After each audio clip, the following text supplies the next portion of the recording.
আমার প্রতিদিনের ডেন্টাল প্র্যাকটিসে অনেক রোগী আছেন যারা আমাকে বলেন যে ডাক্তার সাহেব আমি প্রতিদিন সকালবেলা বা দিনের কোনো একটা সময়ে ফ্রেশ জুস খাচ্ছি এবং তাদের একটা কোয়েশ্চেন থাকে যে এই ফ্রেশ জুসের কারণে তার দাঁতের কোনো ক্ষতি হচ্ছে কি না, অথবা ফ্রেশ জুসটা তার জন্য ভালো হচ্ছে নাকি ফ্রেশ জুস না খেয়ে সে যদি একেবারে ফলটা খায় সেটা তার জন্য ভালো হবে। সো আজকের ভিডিওটা এই টপিকটার উপরে। আসসালামু আলাইকুম, আমি ডক্টর আতিক মেহেদি, আমি একজন ডেন্টিস্ট। প্রথমেই যে কথাটা দিয়ে শুরু করেছিলাম যে পেশেন্টরা ইদানিং ফ্রেশ জুস নাকি ফল, পুরো ফলটা খেয়ে ফেলবেন, এটা নিয়ে কিছুটা কনফিউজ থাকেন, তাদের জন্য এই ভিডিওটা। এবং আমার মনে হয় যে এই ভিডিওটা পুরোপুরি দেখলে আপনার এই কনফিউশনটা পুরোপুরি দূর হয়ে যাবে। ফ্রেশ জুস এবং ফল, এটা এখন আসলে বিশেষ করে ফ্রেশ জুসের কথাটা বলবো যে এখন মার্কেটে বিভিন্ন ধরনের ডায়েটারি প্ল্যান আছে। আমরা অনেকে নিজেদেরকে স্লিম রাখার জন্য, ফিট রাখার জন্য বিভিন্ন ধরনের ডায়েট প্ল্যান ফলো করছি এবং মোরলেস প্রত্যেকটা ডায়েট প্ল্যানেই আমি দেখেছি যে ফ্রেশ জুস খাওয়ার কথা বলা হচ্ছে, যে হয়তো সকালে বা দিনের কোনো একটা সময়ে। তো আপনি জুস খাবেন নাকি ফল খাওয়াটা আপনার জন্য বেশি ভালো হবে, আজকের ভিডিওটা এটা নিয়ে।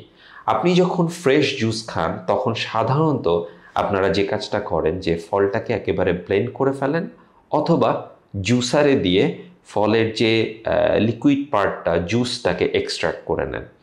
তো আমরা যখন জুসারে দিচ্ছি তখন সাধারণত ফলের যে ফাইবার এবং বাকি যেসব স্কিন আছে এগুলাকে জুসারটা কিন্তু বাদ দিয়ে দেয়, শুধুমাত্র লিকুইড পোর্শনটাকে বের করে দেয়। এবং আমরা দেখা যাচ্ছে যে ওই লিকুইড পোর্শনটাকে আইসের সাথে মিক্স করে খেয়ে নিচ্ছি, অথবা কেউ কেউ আর একটু টেস্টি হওয়ার জন্য এটার সাথে হয়তো খুবই সামান্য পরিমাণে সুগার অ্যাড করে নিচ্ছি।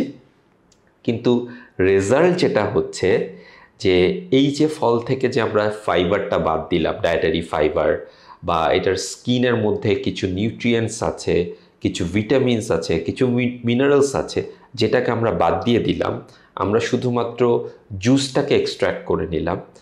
এইটা কিন্তু আমার মানে পুরোপুরি নিউট্রিশনটা দিচ্ছে না। সো আমি ফলের একটা অংশকে বাদ দিয়ে দিচ্ছি, আর একটা টেস্টি পার্টটাকে আমি নিয়ে নিচ্ছি। 2 নম্বর হলো, জুসটাকে টেস্টি করার জন্য অনেক সময় আমরা কিছুটা সুগার অ্যাড করছি, আর্টিফিশিয়াল সুগার, যেটাও আমাদের জন্য খারাপ হতে পারে। এবার আসি, ফলটাকে যদি ব্লেন্ড করা হয়, আমি জুসারে না দিয়ে আমি এটাকে ব্লেন্ডারে দিলাম। ব্লেন্ড করলে সাধারণত মানে জুসের তেমন একটা প্রপার্টিস চেঞ্জ হয় না, এটার ফাইবারগুলোও ইনট্যাক্ট থাকে, নিউট্রিয়েন্টসটা জুসারের থেকে ভালো পাওয়া যায়। আর ব্লেন্ডারে আমরা মাঝে মাঝে আইস অ্যাড করছি আলাদা করে, অথবা দেখা যাচ্ছে যে আমরা এটার সাথে কিছুটা সুগার অ্যাড করে দিচ্ছি, যেটাতে আমাদের মানে আমরা হয়তো যারা কামড় দিয়ে পুরো ফল খেতে পছন্দ করি না তাদের জন্য জুসটা, পাল্প সহ জুসটা একটু বেটার অপশন। আর সবশেষে যেটা বলবো যে পুরো ফলটা যদি আমি খেতে পারি তাহলে এটা হলো একদম বেস্ট অপশন। আপনি ফলের প্রত্যেকটা উপাদান আপনি আপনার শরীরে পাচ্ছেন, আপনি এটার সাথে তো এক্সট্রা সুগার আপনি অ্যাড করছেন না।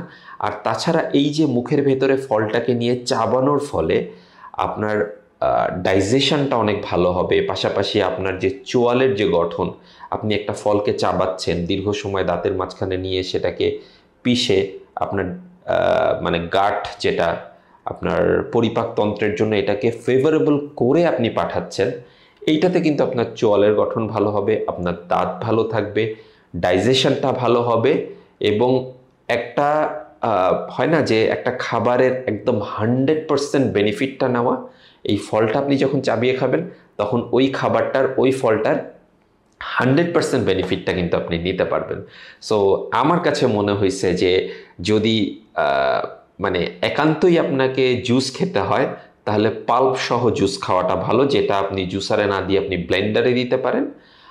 আর সবচেয়ে ভালো উপায় হলো যদি আপনি পুরো ফলটা খেতে পারেন। আর আরেকটা কথা শেষে বলে রাখবো যে অনেক সময় আমরা ব্লেন্ড করার জন্য বা জুসারে দেওয়ার জন্য ফলটাকে কেটে রেখে দেই। এই যে দীর্ঘ সময় যখন ফলটাকে কেটে রেখে দেওয়া হয় তখন কিন্তু ফলের মধ্যে একটা প্রসেস শুরু হয়, অক্সিডেশন প্রসেস, যেটা কিন্তু ফলের নিউট্রিয়েন্টস থাকে, এটার যে পুষ্টিগুণ আছে কিছুটা হলেও ব্যাহত করে দেয়, প্লাস ভিটামিনস যেগুলো আছে এগুলাকে কিছুটা কমিয়ে ফেলে।